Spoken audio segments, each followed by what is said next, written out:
Greetings, everyone, and welcome to the conversation series on mediation, season 2, created with an aim and vision to promote awareness of mediation in the world around us and to talk about mediation in the from the perspective of a common person. We will be unmasking and venturing into life and persona of a mediator in this series. So here we continue with a short legal disclaimer. The conversation series aim to produce for a general overview and awareness on the subject matter involved and may not be construed as a legal or professional advice in any manner whatsoever. This session is being recorded for wide circulation, and let me stop sharing and introduce the guest of today's session, Dr. Joanna Pree. Dr. Joanna is a professionally trained and skilled mediator and a family dispute resolution practitioner accredited by the Attorney General's Department. She has a graduate diploma in family dispute resolution practice, a master's degree in law and PhD in human rights and children's law, and holds the title of Doctor of Legal Science. In addition, she is a master practitioner of neuro-linguistic programming, a life coach, a researcher, an author, and a public speaker. She possesses multidisciplinary knowledge and empathetic approach, allowing her to build rapport with any client regardless of their age, sex, or cultural and religious background. So, welcome, Dr. Pree. It's a pleasure and always a pleasure. And this is the second time this is season 2 you joining here, and it's a pleasure. Thank you. Thank you so much for inviting me here today. So, Dr. Pree, mediation. What prompted you to follow this path? This is a good question. I really started it in kindergarten.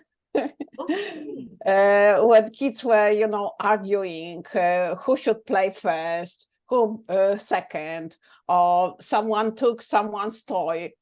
I remembering that I was using a coin to determine who should speak first in those disputes in the kindergarten between the kids. And I was doing them, making them to say something nice to each other. I was telling them that they need to say something what they would like to hear themselves.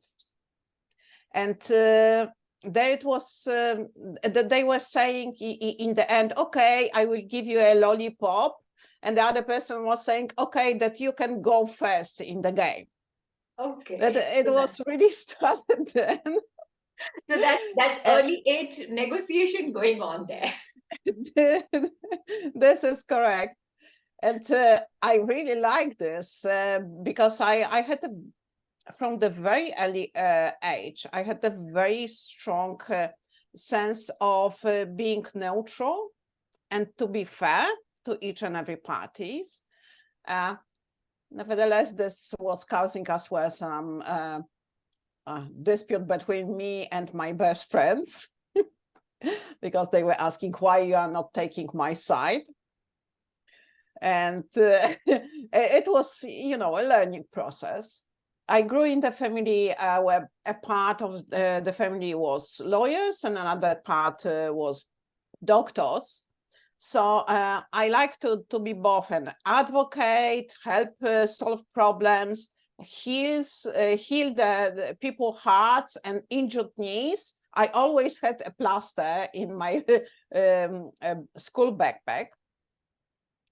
That everyone knew that if something is going on, that they can come to me. Even my class teacher was often calling me to help to resolve some dispute, not only because I was a president of a class, but as a classmate who knows what is going on. And yeah, and my neutrality was a big side. The kids were always saying that I'm not going to take any person's side, that I was fair.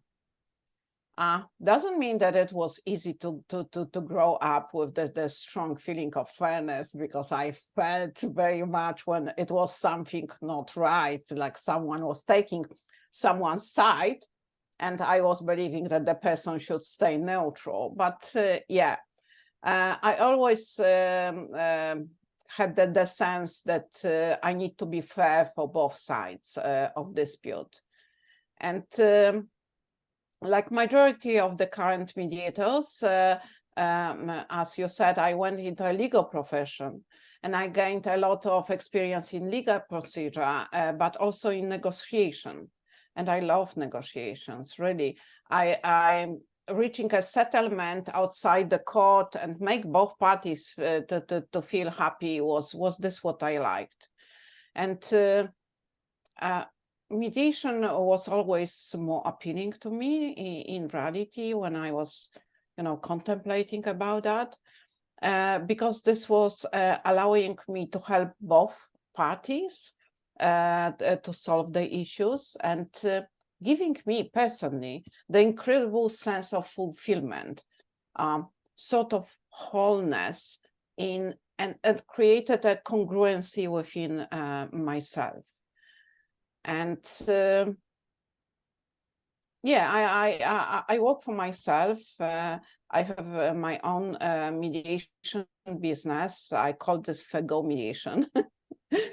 And I talk and advocate about mediation because this is still a very, very new profession. And I coach as well parties about mediation. In the intakes, I incorporate coaching, and I am making as well talks to teach people about the importance of mediation, importance of solving the issue outside the court system. And I always had as well the sense that I wanted the parties to succeed, both of them.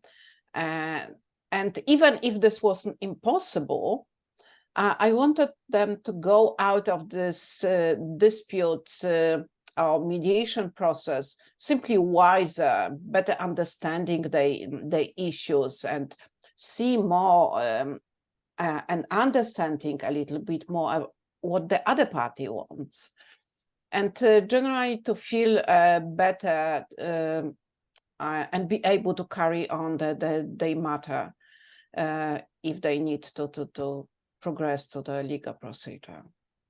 So And yeah. sorry.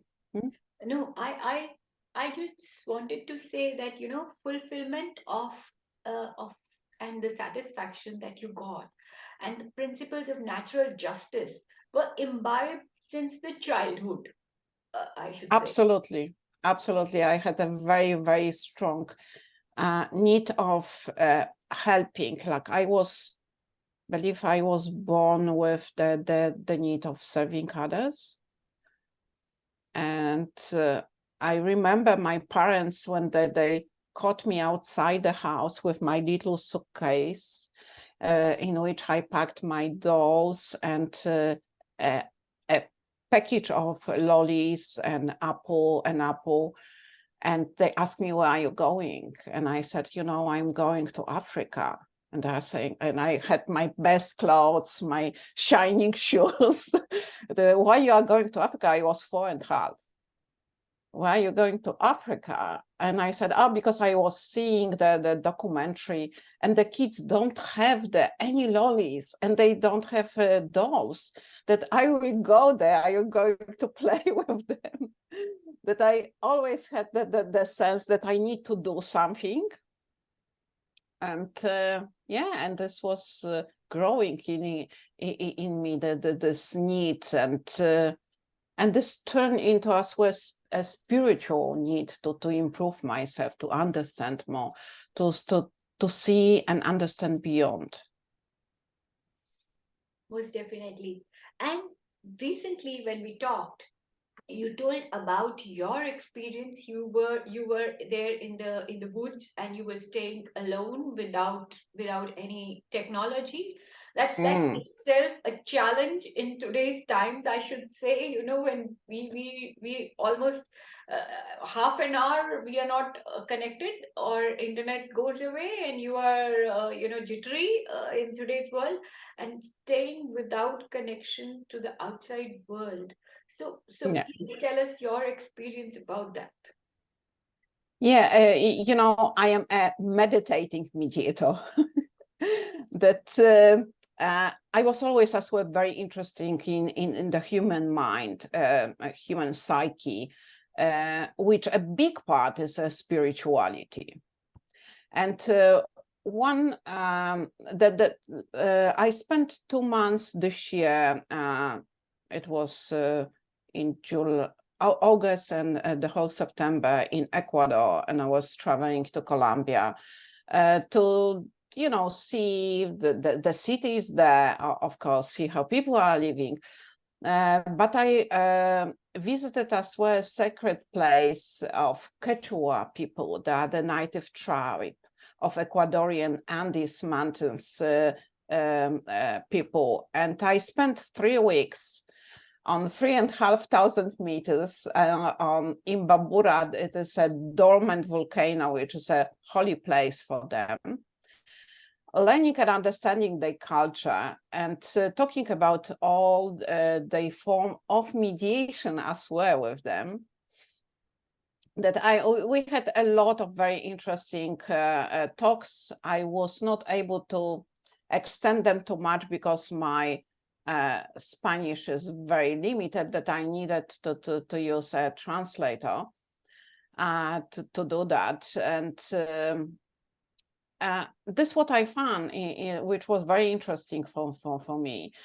Those people are not very educated in the sense of our Western culture, but highly regarded heads of their community. And although they don't have any written scrolls, there's no written wisdom in their culture. They are having a lot of information that they are passing from generation to generation in a spoken way. And the recent research as well showed that those people have the ability to memorize spoken words in much bigger than our Western culture ability. They brain in the part of the hippocampus responsible for learning and listening can store 3 times more information than us, and is 3 times bigger. And the ability of storing information and through listening and memorizing it is such big that what they were trying to translate, the scientists, to something what we can comprehend. And they said, oh, this would be like you memorize all the books of encyclopedias, Encyclopedia Britannica, and you have all the memory of the information in your mind. That they are having this incredible ability to memorize. And the ability to memorize is related to the ability to listen. And this was something wow, it was like, information for me as a mediator. It was absolutely enlightening that they are having the ability to listen and really hear what is said, and store this information. That we are more rely on our devices and writing down, that we are not trying even to memorize. We are not trying even to listen, because I can, search later on and I can ask another questions. They don't need to ask the question. They were saying, I am hearing you. I see, they were saying what you are saying. And they were saying that they were organizing so-called vision quest. And I didn't even know what is that, but they said, oh, there's a group of people from their tribe as well, and people from outside who wants to take a part in this experience. And I said, what is that? And they said, oh yeah, you have to go to the forest and spend there 4 days, 4 nights, without food, without water, without any torch, without any tent, and without speaking to yourself. And so I said, oh, why not? I will try. My husband was scared. He said, don't go because you are going to die without water and without food. I said, I feel that I can do that. Yeah, and I went there, and it was on 3,800 meters in the cloud forest that I was above the clouds.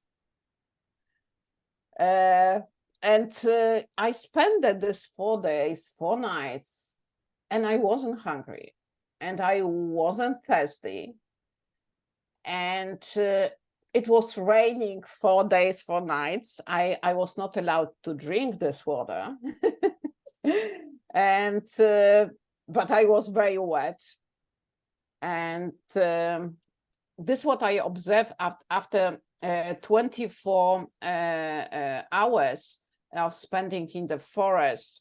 I started to see during the night, and I started to hear that I could recognize the noises that I am hearing, that all animals there, and I could recognize the wind, the type of the wind, the noise of the, everything was like magnified.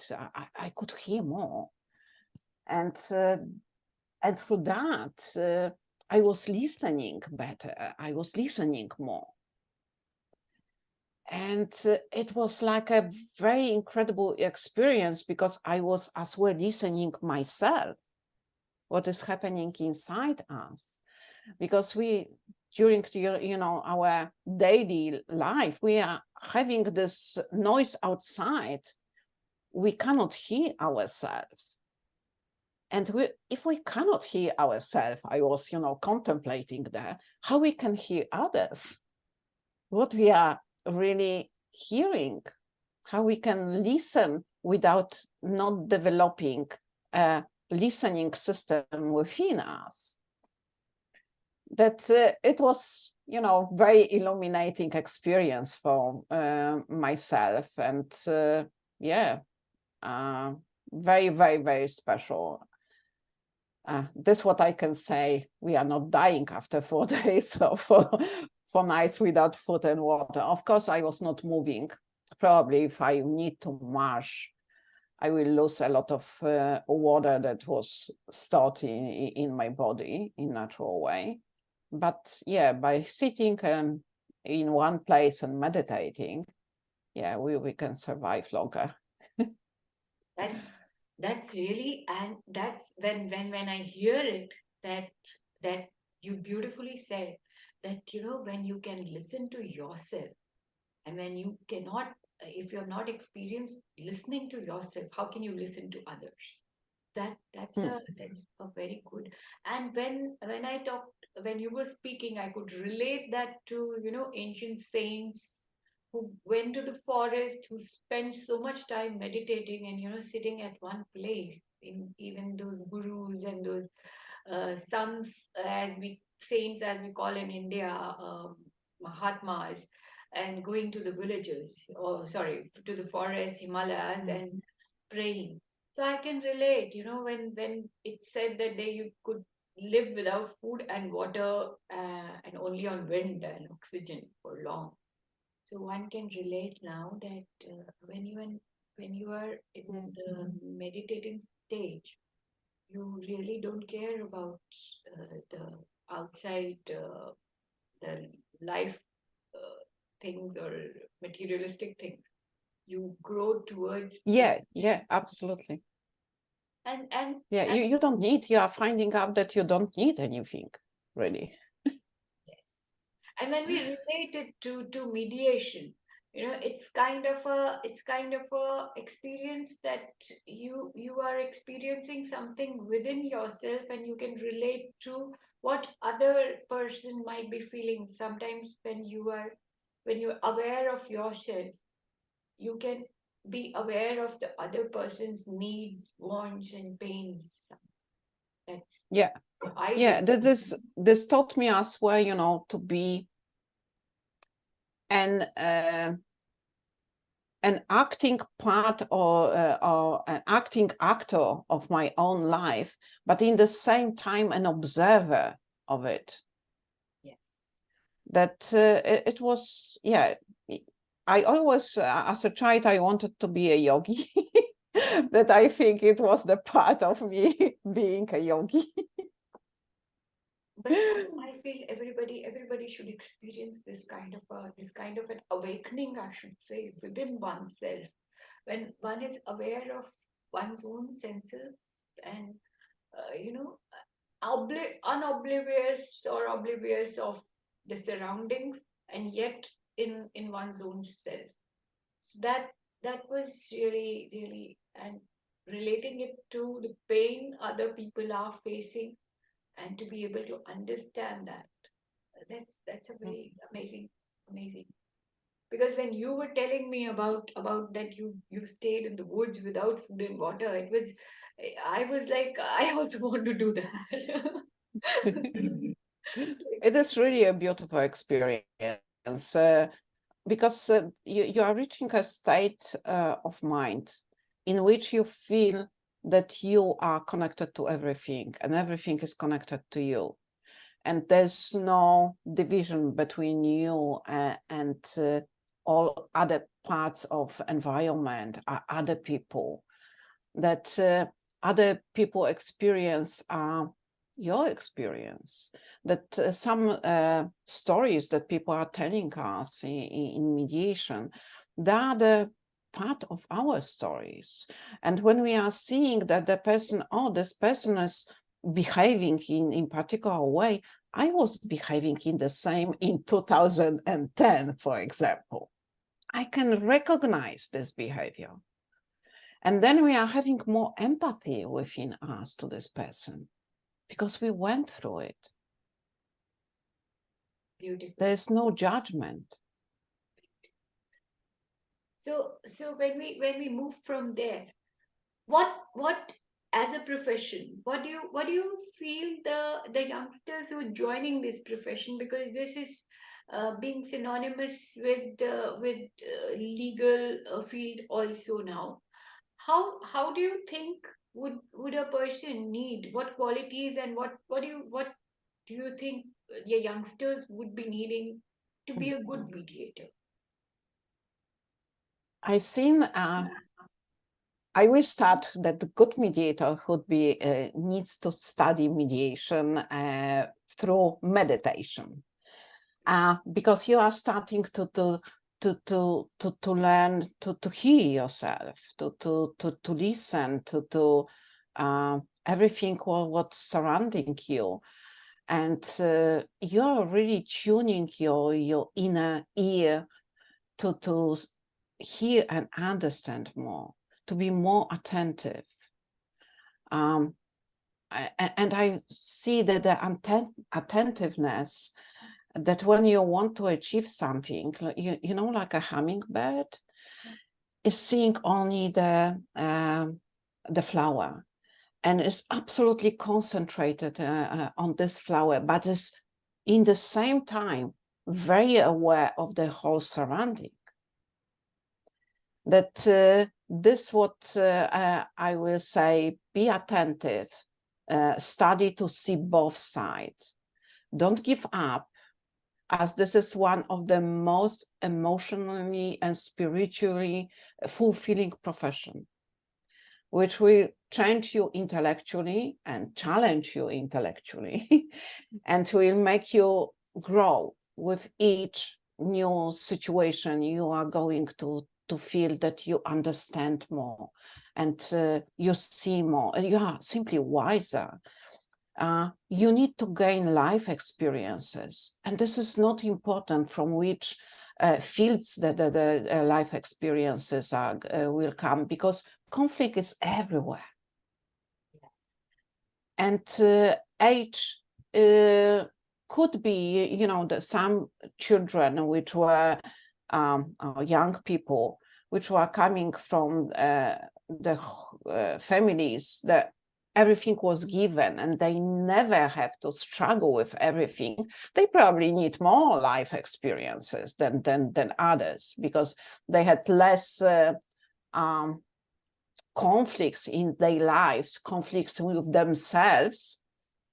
But I believe the young people right now are much wiser than our grandparents. They didn't have the access to the internet. They couldn't rapidly learn in the courses, or even listening to some podcasts like one of this we are doing today. To even search for something, they needed a wise man, a teacher, to tell them where to go, where to look, what to do. Now they can do even direct themselves by listening. The information will come to them. That I will say, be the seeker. Search, learn, develop yourself. And whichever part of your development you are going to choose to progress, it will you know, enrich you as a mediator. And I will advise you to you know, to look into mediation, because this for sure is the future of the legal system in all countries. Is in Australia now, is incorporated in the Family Law Act 1975. But recently, it was in the USA, it was Churchill judgment, which overturns previous judgment, confirming that is not a breach of human rights to integrate the mediation into the court process.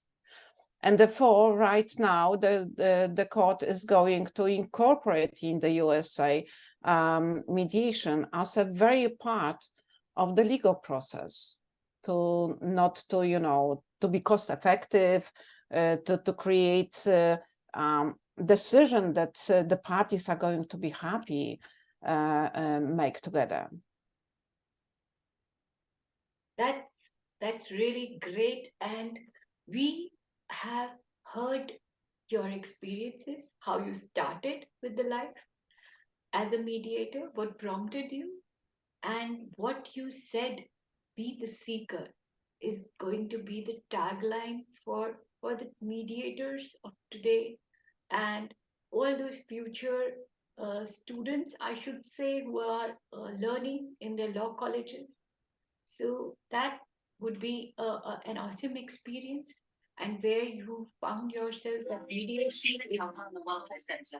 Sorry, just a second. Where mediation is going to be a progressive, you know, I should say a progressive towards a progressive world, a progressive profession towards a profession, a progressive world. Yeah. So that would be awesome, and I should thank you for your views and your experiences. So that can really make a difference to the people around and to the younger generation. That was awesome. Thank you so much, Dr. Pree. That was. Thank you so much for having me and ask me all the questions, and ability to share this with the wider audience. Thank you so much. It was a pleasure. Thank you, Dr. Pree.